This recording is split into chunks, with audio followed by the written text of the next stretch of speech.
Kazi waimese trukutaura pamusoro pe matalks emuSADC. Kune avo vakasiyiwa kunze vaifanira kunge varimo munyaya iyi, nokuti isusu veMultiracial Christian Democrats tinofanirwa kunge tiri bande revanhu vari kutaura pamusoro pemaproblems akatarisana nesu muZimbabwe. Saka ndakabvunzwa nevanhu vada kuziva kuti right, zvatakasiyiwa todii, nekuti tine masangano akasiyiwa anofanira kunge arimo mumatalks aya.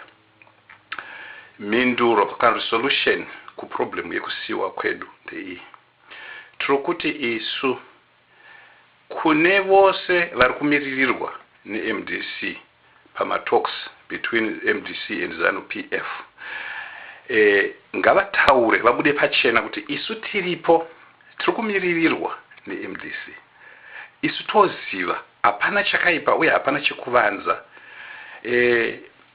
Kune masangano akasiyiwa, mapolitical parties ese, sikutaura kwandakaita mune video yangu yekutanga about maSADC talks, ndichitaura pamusoro wematalks in SADC akainjitwa neSADC.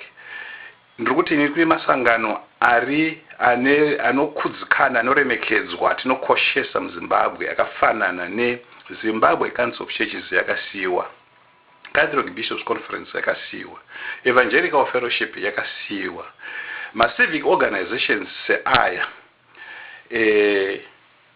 NCA yakasiyiwa, Crisis Coalition in Zimbabwe yakasiyiwa, masangano emadzimai. Nekuti kana panyaya ndiri kutaura iyi ndiye kuti hapana kana nemudzimai wandiri kunzwa aripo kana kuti ari kupawo mashoko ane basa.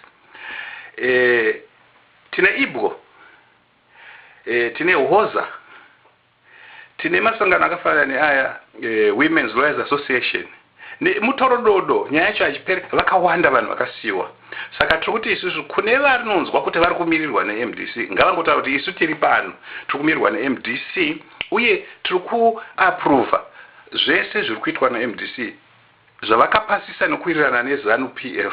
Tiri kuwirirana nazvo zvakanaka pamaamendments avakaita kuconstitution neavari kuita. Vanhu ivo kuti vape statement yekuti isu tiri kuwirirana.